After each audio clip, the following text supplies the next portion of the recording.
주 예수 그리스도로부터 은혜와 평강이 함께 하시기를 축원합니다. 오늘은 고린도전서 10장 1절에서 13절 말씀을 봉독하겠습니다. 형제들아, 나는 너희가 알지 못하기를 원하지 아니하노니 우리 조상들이 다 구름 아래 있고 바다 가운데로 지나며 모세에게 속하여 다 구름과 바다에서 세례를 받고 다 같은 신령한 음식을 먹으며 다 같은 신령한 음료를 마셨으며 이는 그들을 따르는 신령한 반석으로부터 마셨으며 그 반석은 곧 그리스도라. 그러나 그들의 다수를 하나님 기뻐하지 아니하셨으므로 그들이 광야에서 멸망을 받았느니라. 이러한 일은 우리의 본보기가 되어 우리로 하여금 그들의 악을 즐거워한 것 같이 즐거워하는 자가 되지 않게 하려 함이니 그들 가운데 어떤 사람들과 같이 너희는 우상 숭배하는 자가 되지 말라. 기록된 바 백성이 앉아서 먹고 마시며 일어나서 뛰논다 함과 같으니라. 그들 중에 어떤 사람들은 음행하다가 하루에 23,000명이 죽었나니 우리는 그들과 같이 음행하지 말자. 그들 가운데 어떤 사람들이 주를 시험하다가 뱀에게 멸망하였나니 우리는 그들과 같이 시험하지 말자. 그들 가운데 어떤 사람들이 원망하다가 멸망시키는 자에게 멸망을 하였나니 너희는 그들과 같이 원망하지 말라. 그들에게 일어난 이런 일은 본보기가 되고 또한 말세를 만난 우리를 깨우치기 위하여 기록되었느니라. 그런즉 선줄로 생각하는 자는 넘어질까 조심하라. 사람이 감당할 시험 밖에는 너희가 당한 것이 없나니 오직 하나님은 미쁘사 너희가 감당하지 못할 시험 당함을 허락하지 아니하시고 시험 당할 즈음에 또한 피할 길을 냈사 너희로 능히 감당하게 하시느니라. 아멘. 이 말씀을 가지고 광야 교회가 주는 교회라 라고 하는 그러한 주제로 말씀드리려고 하는 것입니다. 여기 오늘 본문 6절에 보면 이러한 일은 우리의 본보기가 되어, 이 본보기라고 하는 말이 다른 성경에는 거울이 되어 라고 되어 있습니다. 본보기가 되어 우리로 하여금 그들이 악을 즐거워한 것 같이 즐거워하는 자가 되지 않게 하려 함이니라. 이제 이 말씀으로 광야교회가 주는 교회라는 주제로 말씀드리려고 하는 것입니다. 유명한 역사가 H.G. 웰스는 역사에 관한 명언을 남겼습니다. 우리가 역사를 통해 가장 현저한 사실은 우리가 역사를 통해서 아무것도 배우지 못한다는 사실이라. 역사를 통해서 아무것도 못 배운다는 거예요. 그래서 역사는 되풀이된다는 것입니다. 과거의 역사에서 아무것도 배우지 못하였기 때문에 과거의 실패를 오늘에 또 재현한다고 하는 것입니다. 그래서 세계적인 역사가 토인비는 History repeat itself. 역사는 반복한다. 역사가 반복한다는 거예요. 왜? 배운 바가 없기 때문에 또 실수한다는 거예요. 오늘 본문은 바울이 이스라엘 역사를 회고합니다. 바울은 역사에 대해서 이러한 일은 우리의 본보기가 되어 거울이 되어 우리로 하여금 그들이 악을 즐겨한 것 같이 즐겨하는 자가 되지 않게 하려 함이니라. 그렇게 말했습니다. 그러한 일은 우리의 거울이 되어 역사는 보라는 거울이라는 거예요. 이 거울을 보는 순간 나의 잘못이 드러납니다. 또 11절에는 그들에게 일어난 이런 일은 본보기가 되고 또한 말세를 만난 우리를 깨우치기 위해서 기록하였느니라. 깨우치기 위해서 역사가 기록됐다는 것입니다. 이스라엘의 광야 역사를 거울로 보고 경고와 경계로 보아야 한다라고 하는 것입니다. 과거 광야는 사도 스데반이 설교에서 광야교회라고 했습니다. 이 과거의 광야교회의 실패가 오늘의 교회가 실패되지 않도록 하려는 거예요. 광야교회란 말은 스데반이 순교 직전에 설교에서 나온 말씀이 옳시다. 우리는 역사와 현실에서 일어나는 사건을 통해서 교훈을 얻으라는 것입니다. 그것이 본문이 강조하는 것이옵시다. 6대 강국이었던 아르헨티나가 지금은 빈곤국이 되었습니다. 원인이 뭐냐? 강성노조와 힘에 겨운 복지정책이 국민을 게으름쟁이로 만들었다는 거예요. 이런 것이 거울이 되어 교훈을 얻으라고 하는 것입니다. 세계 역사를 연구하여 12권의 책을 쓴 세계적인 역사가 찰스 베아드라고 하는 분이 있었습니다. 1874년에서 1948년 74세 살다가 세상을 떠나신 분입니다. 찰스 베아드의 그 논법 중에 이런 말이 있습니다. 하나님은 악한 자를 심판하실 때에 벼락을 치던가 병에 걸리게 하던가 졸도하게 하지 아니하고 악한 자를 심판하실 때에 가장 많이 쓰는 방법이 무엇인가 하면은 악한 자로 하여금 성공하게 안 되는 거예요. 악한 자가 벼락을 맞아야 되는데 성공을 하였어야 되겠습니까? 그런데 하나님의 방법은 악한 자가 사업에도 성공하고 출세하게 만든다는 거예요. 하나님은 그 악한 자가 성공하게 되면 권력을 가지게 되면 그 다음에는 그가 교만하게 돼가지고 교만하게 만들어가지고 하나님이 심판하신다고 하는 그런 방법이 하나님의 심판의 방법이에요. 여러분, 악한 자가 성공한다고 하는 거 부러워하지 마세요. 그래서 성경은 말씀합니다. 악인의 형통을 부러워하지 말라. 악인의 형통을 질투하지 말라. 악인이 성공하는 것은 심판이라고 하는 것도 알아야 됩니다. 죄를 지었을 때 망해야지, 잘못된 길로 가면 병들게 해야지 하는 것은 인간의 생각이 옳시다. 성경은 악인의 형통을 부러워하지 말라. 곧 없어질 것입니다. 없어질 것입니다. 풀이, 잡초가 곡식보다 빨리 무성히 자라지만 수수 때에 베어서 불에 던지운다라고 하는 것입니다. 악인을 성공케 해서 교만하게 합니다. 그리고 심판하신다. 이것이 하나님의 심판의 방법이라는 거예요. 그러면서 이성과 양심을 버리게 됩니다. 귀를 어둡게 만들어서 성공하고 권력을 얻고 잘 되니까 정신을 못 차립니다. 그리고 심판을 당하게 되는 것입니다.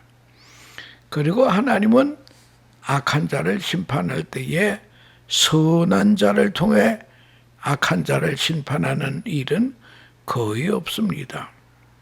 더 악한 자를 통해 악한 자를 심판하시는 것이 하나님의 하시는 일이옵시다. 이스라엘이 범죄하였을 때 이스라엘보다 더 악한 잔악한 바벨론 왕 느부갓네살을 통해 이스라엘을 칩니다. 심판하셨다는 거예요. 이스라엘은 광야에서 하나님이 주시는 특권을 누렸습니다. 특권의 내용이 10장 1절에서 4절에 쓰여져 있습니다. 형제들아, 나는 너희가 알지 못하기를 원하지 아니하노니 우리 조상들이 다 구름 아래 있고 바다 가운데로 지나며 모세에게 속하여 다 구름과 바다에서 세례를 받고 다 같은 신령한 음식을 먹으며 다 같은 신령한 음료를 마셨으며 이는 그들을 따르는 신령한 반석으로부터 마셨음에 그 반석 곧 그리스도시라. 이런 은혜를 받았습니다. 이런 은혜의 복을 받은 사람이 하나님을 또 빨리 떠나게 됐다는 거예요. 그리고 범죄합니다. 우리가 여기서 알 것은 어제의 축복이 오늘의 승리를 보장 못한다고 하는 것입니다. 이스라엘 백성들은 광야에서 누린 축복이 5가지로 요약이 됩니다. 첫째는 그들은 구름 아래 있었다. 1절에 구름 아래 있었다는 것은 광야를 행진할 때에 낮에 사막의 뜨거운 열기에서 보호하기 위해서 또 그를 인도하기 위해서 구름 기둥으로 인도하셨다. 그래서 시편 105편 39절에 여호와께서 낮에는 구름을 펴사 덮개를 삼으시고 밤에는 불로 밝히시며 덮개, 여기 카버링 집은 것 같이 덮었다는 거예요. 이것은 안전, 보장한다는 뜻입니다. 지금도 광야 같은 세상에 살 때 하나님께서는 사랑하는 자들을 구름 덮개로 우리를 보호하심을 우리는 믿어야 됩니다. 두 번째는 1절에 반해 바다 가운데로 지났고 출애굽한 이스라엘 백성이 한때 진퇴 양난에 부딪힌 적이 있습니다. 앞에는 홍해가 있고 또 뒤에는 애굽의 군대가 추격을 해옵니다. 여러분, 그럴 때에 하나님께서 홍해를 열어서 육지와 같이 건너게 하지 않았습니까? 이런 기적을 이스라엘 사람들이 다 보았다고 하는 것입니다. 그래서 홍해를 건너간 이스라엘 백성들은 시편 136편에 거기 13절에서 17절에 보면 홍해를 가르신 이에게 감사하라. 그 인자하심이 영원하미로다. 이스라엘을 그 가운데로 통과케 하신 이에게 감사하라. 그 인자하심이 영원하미로다. 바로와 그의 군대를 홍해에 엎드러 드신 이에게 감사하라. 그 인자하심이 영원하미로다. 그의 백성을 인도하여 광야를 통과하게 하신 이에게 감사하라. 그 인자하심이 영원하미로다. 큰 왕들을 치신 이에게 감사하라. 그 인자하심이 영원하미로다. 바다를 건너게 하시고 추격하던 바로의 군대를 물속에서 수장을 시킨 일. 다음에 세 번째는 구름과 바다에서 세례를 받고, 여러분, 홍해를 건넜다고 하는 것은 세례 받은 거라면 구원받지 않았습니까? 이제는 애굽으로 돌아갈 수 없습니다. 세례란 무엇입니까? 죄에는 죽고 의에는 살고 그리스도와 연합했다라고 하는 그런 뜻입니다. 침례는 물속에 들어갔다가 물에서 나옵니다. 들어갈 때는 죄에는 죽고 또한 의에는 살게 되는 부활의 상징을 의미하는 것입니다. 이스라엘은 이런 최고의 축복을 받았습니다. 또 네 번째는 3절에 다 같이 신령한 식물을 먹으며 거친 광야에서 먹을 것이 없을 터인데 하나님께서는 이스라엘 백성에게 만나를 주셨다고 하는 것입니다. 여러분, 출애굽할 때에 장족만 60만이라고 하니까 남녀노소 하면 200만은 됐을 거예요. 200만 명에게 아침, 점심, 저녁 세 끼를 어떻게 광야에서 누가 먹이느냐 이거예요. 그러나 하나님께서는 이스라엘 백성에게 만나를 주어 먹였습니다. 이스라엘 사람들이 깜짝 놀라서 이게 저게 무엇이냐? 그게 만나올시다. 만나는 made in heaven, 하늘에서 만든 것입니다. 만나는 영어 성경엔 angels food, 천사의 음식이라고 되어 있습니다. 하늘이 주시는 신령한 식물을 먹는 특권을 가졌습니다. 다섯 번째는 4절에 신령한 음료를 마셨다. 다 같은 신령한 음료를 마셨으니 이는 그들을 따르는 신령한 반석으로부터 마셨으며 그 반석은 곧 그리스도시라. 인간은 먹으면 마시기도 해야 됩니다. 하나님은 모세를 통해서 깨어진 반석을 통해서 광야에서 꼭 필요한 생명의 생수가 쏟아져 나와 마시게 했습니다.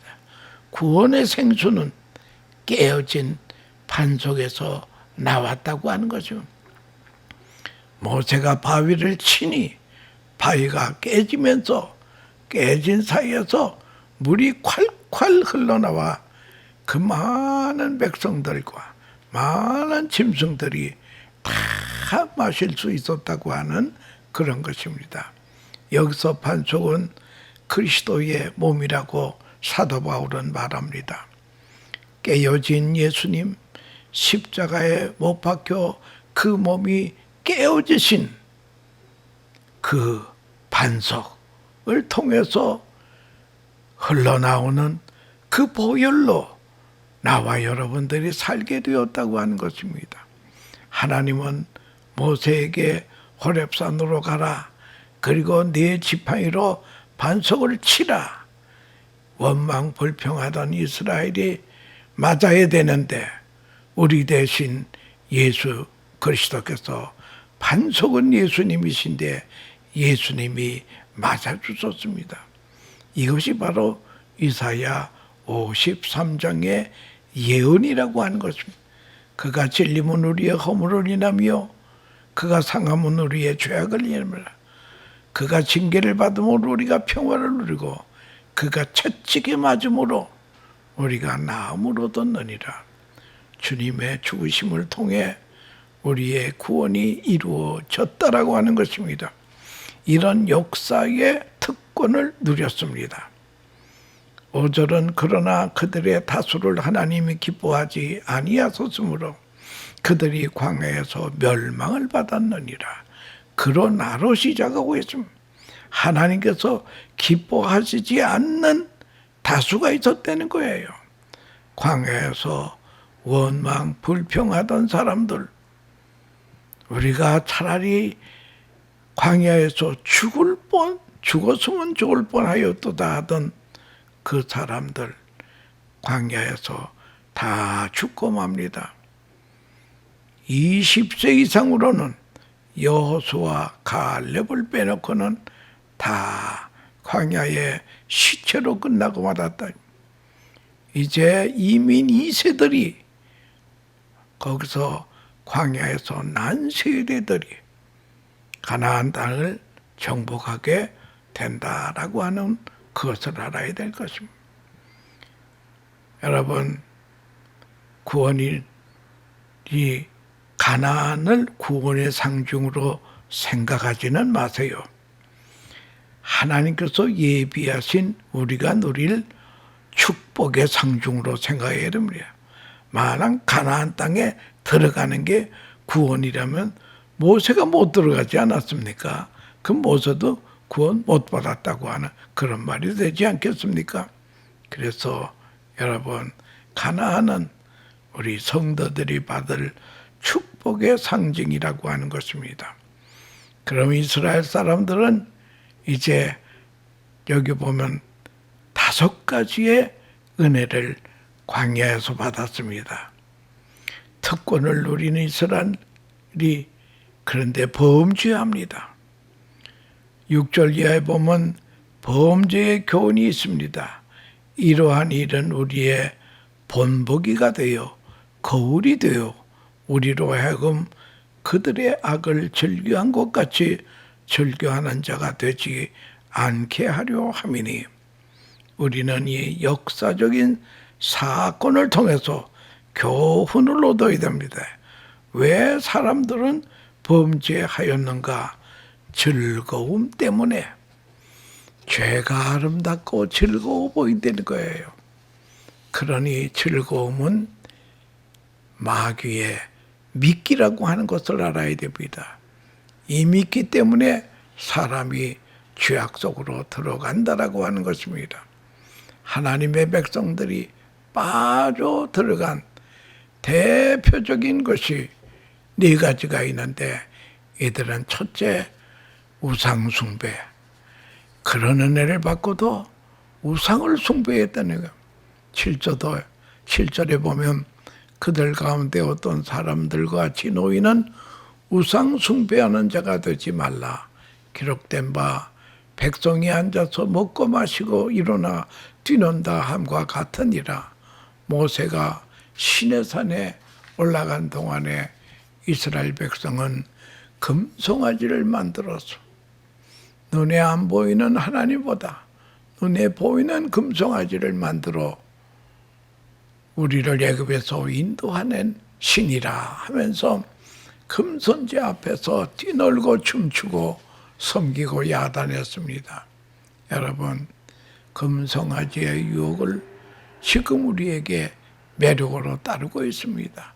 현대판의 금송아지는 신약에서 제일 강조하는 우상은 골로새서 3장 5절에 탐심은 곧 우상 숭배라. 하나님보다 더 사랑하는 것은 우상이 된다는 거예요.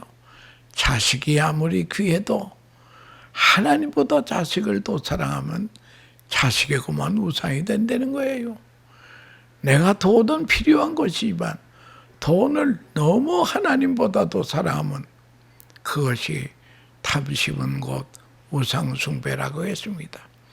그래서 욕심이 대항 즉 죄를 낳고 죄가 장성한 즉 사망을 낳느니라 그러지 않았습니까? 이 탐심의 우상을 멀리할 줄 알아야 됩니다. 여리고 성은 아주 큰 성인데 믿음으로 무너뜨리고 승리한 성이었다. 다음에는 아이성이라고 하는 조그만 성을 또 싸워 쟁취해야 되는데, 아이성 전투에는 아주 작은 성이지만 자신만만했지만 아이성 전투에서 이스라엘이 참패를 당해야 됩니다. 그 원인은 아간이라고 하는 사람이 탐욕을 품고 여호와께서 금하신 일을 했습니다. 여리고성 함락하기 전에 하나님께서는 모세를 통해 이제 여호수아를 통해 명령했습니다. 너희의 전리품을 사사로이 가지지 말라. 사사로이 가지 마. 경고했습니다. 그런데 여리고성이 점령된 다음에 이스라엘이 그 성에 들어갔을 때에 아간이라고 하는 사람이 금주머니 하나 하고 은주머니 하나 하고 신할선 외투를 훔쳐가다가 자기 장막 속에 감추었습니다. 이것이 발각이 되어 아골 골짜기에서 아간과 그 식구들은 그 우양의 새끼까지 다 진멸하니 이스라엘은 승리하게 되었다고 하는 것입니다. 탐욕을 경계해야 됩니다. 탐욕이 우상이라는 거예요. 또 민수기 25장에 보면 시딤에 머물렀을 때에 모압은 롯의 맏딸하고 근친상간하여 난 아들 족속이올시다. 이 모압 둘째 딸은 암몬을 낳습니다. 사람들이 어떻게 하면 이스라엘을 무너뜨릴게 할까 연구한 것이 미인계를 쓴 것입니다. 모압 여인들이 자기 신 바알에게 제사할 때에 이스라엘 사람들을 청하여 먹고 마시고 춤추고 하다가 바알 제사의 마지막은 호름하는 것이었다. 간음을 하기 시작했습니다. 모압 여인들과 더불어 집단 행음을 했습니다. 이래서 이 죄로 징계로 죽은 자가 2만 3천 명이 되었다는 거예요. 이런 죄를 왜 짓습니까?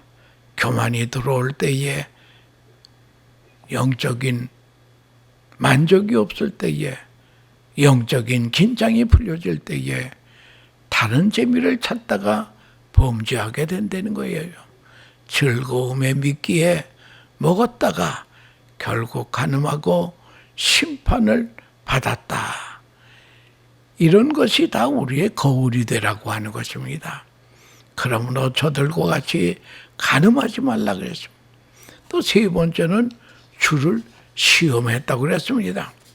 9절에는 보니까 그들 가운데 어떤 사람들이 주를 시험하다가 뱀에게 멸망하였나니 우리는 그들과 같이 시험하지 말자. 민수기 21장에 이 말씀의 배경이 있습니다. 사람은 은혜에 익숙하면 은혜의 불감증에 걸리게 됩니다. 만나 종합 영양제올시다. 충분히 우리 건강을 위해서 아주 귀한 음식이올시다. 그런데 이스라엘 사람들이 만나가 싫어졌다는 거예요. 그래서 민수기 21장 5절에 하찮는 음식을 싫어하노라. 박식한 음식을 우리가 이제는 지쳤다. 아니 하나님이 주신 엔젤스 푸드인데 감지덕지 먹어야 될 사람들이 이걸 먹고 그만 이제는 우리가 더 이상 못 먹겠다. 안 먹게 되는 거예요.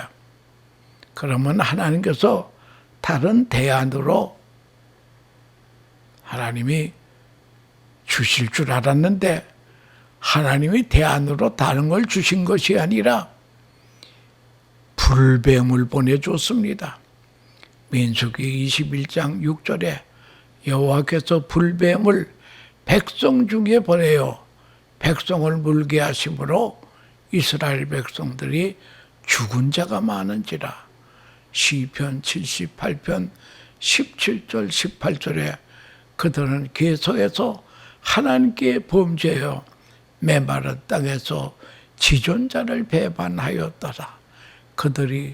그들의 탐욕대로 음식을 구하여 그들의 심중에 하나님을 시험하였으며 식물로 하나님을 시험했었던 은혜를 망각하고 원망하는 이스라엘 백성에게 하나님은 불뱀을 보내주었습니다. 민수기 21장 6절에서 9절에 보니까 여호와께서 불뱀들을 백성 중에 보내요.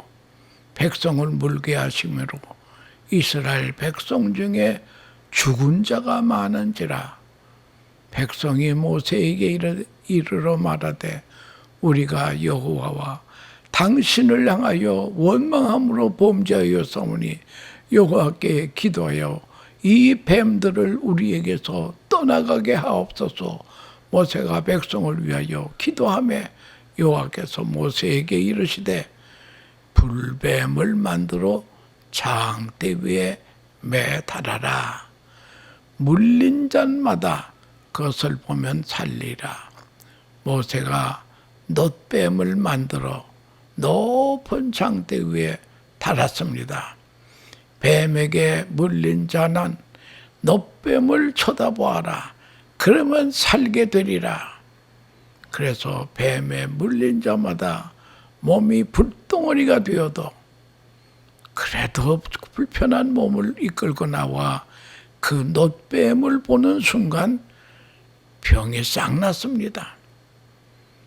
여러분, 모세가 하나님께 기도했더니 하나님께서 모세에게 놋뱀을 만들어 높은 장대에 달고 누구든지 구리뱀을 쳐다보는 자는 죽음에서 구원 얻는다고 선포하라고 했습니다. 귀한 생명의 말씀을 믿지 않고 심하던 사람들은 다 죽었고, 불편한 몸이지만 믿고 나와서 구리뱀을 본 사람들은 몽땅 치료가 되었습니다. 여기에 중요한 교훈은 놋뱀을 쳐다봐라. 이런 선포는 복음이었다. 몸을 움직여 쳐다보는 믿음이 또 있어야 됩니다.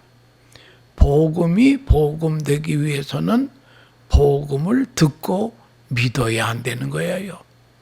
그래서 예수님께서 친히 하신 말씀, 요한복음 3장 14절에서 17절, 모세가 광야에서 뱀을 든 것 같이 인자도 들려야 하리니 이는 그를 믿는 자마다 영생을 얻게 하려 하심이니라. 하나님이 세상을 이처럼 사랑하사 독생자를 주셨으니 이는 그를 믿는 자마다 멸망하지 않고 영생을 얻게 하려 하심이니라. 하나님이 그 아들을 세상에 보내신 것은 세상을 심판하려 하심이 아니요 그로 말미암아 세상이 구원을 받게 하려 하심이니라.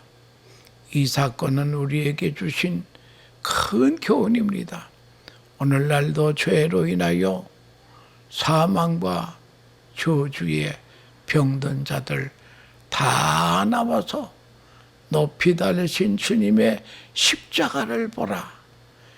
치료도 될 뿐 아니라 구원도 얻게 된다는 거예요.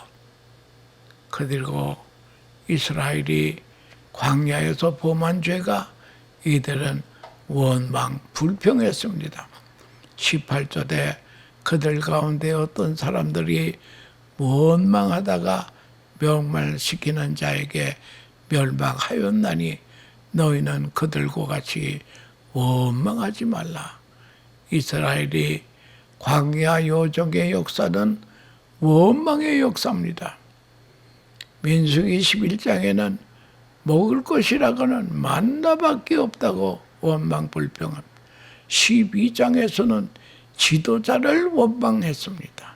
14장에는 정탐꾼이 돌아와서 보고할 때에 부정적인 말에 허력이 되어 아예 애굽으로 돌아가자. 하나님께서 싫어하시는 것만 골라 범죄하는 것이 이스라엘이 광야에서 지은 죄입니다.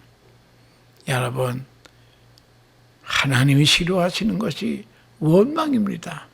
하나님이 기뻐하시는 것은 감사예요. 그러니까 원망의 반대는 감사입니다. 여러분, 원망 안 하려고 그러지 말고 원망할 만한 어려울 때에 감사 찬송을 해야 됩니다. 하나님께서 베푸신 은혜에 대하여 감사하고 찬양하는 것, 이것이 귀하다고 하는 것입니다. 역사의 현실에서 우리가 얻어야 할 교훈이 있습니다.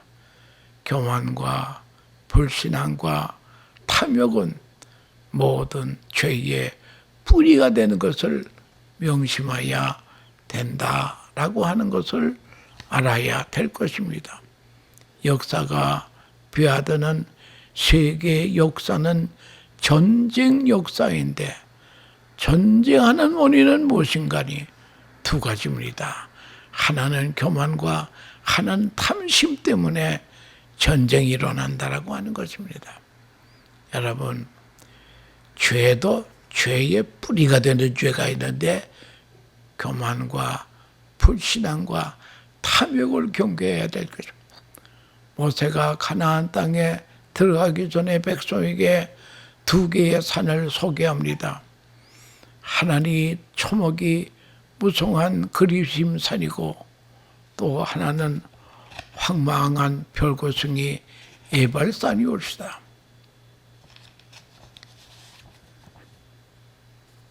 역사의 교훈을 따라 말씀에 순종하면 그리심산처럼 되고 불순종하면 에발산처럼 된다라고 하는 것을 선포하셨습니다. 이때의 모든 사람들은 아멘 했습니다. 신명기 11장 26절에서 29절에 내가 오늘 복과 저주를 너희 앞에 두노니 너희가 만일 내가 오늘 너희에게 명하는 너희 하나님 여호와의 명령을 들으면 복이 될 것이요 너희가 만일 내가 오늘 너희에게 명령하는 도에서 돌이켜 떠나 너희 하나님 여호와의 명령을 듣지 아니하고 본래 알지 못하던 다른 신들을 따르면 저주를 받으랴. 내 하나님 여호와께서 내가 가서 차지할 땅으로 너희들을 인도하여 들으실 때에 너희는 그리심산에서 축복을 선포하고 에발산에서 저주를 선포하라. 여러분, 특별히 우리 12절에 있는 말씀, 그런즉 선줄로 생각하는 자는 넘어질까 조심하라. 나도 시험 받을 수 있다는 거예요. 시험에는 장사가 없다는 거예요. 미국에 저명한 텔레비 설교자들이 있었습니다. 아주 훌륭한 목사님들이에요. 그런데 이들이 성적인 시험에 거의 다 빠졌습니다. 1년이 지나 인터뷰를 하는데 왜 시험에 빠졌습니까? 할 때에 나 같은 사람은 절대로 시험에 빠지지 않을 것이라고 생각했다는 거예요. 이것이 큰 착각이었다는 거예요. 그래서 유명 인사치고 안 걸릴 사람이 없다는 거예요. 그래서 우리가 범죄를 다시 되풀이지 않기 위해서는 어떻게 하면 좋겠느냐 할 때에 결론은 유명해지지 말자. 그러나 유명한 불리게야 목사분 100세를 사시면서도 승리하신 분입니다. 여러분, 시험의 승리를 믿으세요. 13절에 사람이 감당할 시험 밖에는 너희에게 당한 것이 없다니 오직 하나님은 미쁘사 너희가 감당하지 못할 시험 당함을 허락하지 아니하시고 시험 당할 즈음에 또한 피할 길을 내사 너희로 너희 감당하게 하셨느니라. 시험 받을 수도 있으나 시험 받을 때에 피할 길을 주시던가 이기게 하시던가 길을 열어주신다는 거예요. 그러므로 우리는 주님이 가르쳐 주신 기도대로 시험에 들게 하지 마옵소서. 이 기도를 우리는 수시로 매일 해야 됩니다. 그래야 시험에서 승리를 얻게 된다라고 하는 거죠. 패배의식에서 탈피해야 됩니다. 주님만 바라보고 의지하고 성령님의 도우심을 간구해야 됩니다. 그리고 역사의 교훈을 잘 도독하여 반드시 승리하는 하나님의 자녀가 되어야 될 것입니다. 어느 동네에요, 지혜자가 살았습니다. 모든 어려운 문제를 가져오면 그 지혜자는 갈 길과 할 일을 잘 가르쳐 줍니다. 그런데 그 지혜자는 시각장애인이었습니다. 동네의 짓궂은 청년들이 지혜자를 골탕 먹이기 위해서 카나리아 새 한 마리를 가지고 와서 지혜자에게 묻습니다. 지혜자님, 이 카나리아 새가 내 손에 있는데 이 새가 살겠소 죽겠소? 청년들은 지혜자가 죽을 것이라고 하면 새를 날아가게 할 것이고, 살 것이라고 하면 손에 든 새를 꼭 쥐어 죽게 할 것입니다. 그러한 시각장애인이 심각하게 생각하더니 그 새의 생명은 너희 손에 달렸느니라, 이런 말을 했다고 합니다. 얼마나 지혜로운 대답입니까? 여러분, 우리의 성공과 승리는 역사의 교훈을 어떻게 받아들이나에 달렸다라고 하는 것을 알아야 됩니다. 그래서 오늘 6절 말씀에 이러한 일은 우리의 본보기 거울이 되어 우리로 하여금 그들의 악을 즐겨한 것 같이 즐겨하는 자가 되지 않게 하려 함이니라. 여러분, 승리하는 역사의 교훈을 거울 삼아 다 들여다볼 줄 아는 복된 백성들 되시기를 축원합니다. 감사합니다.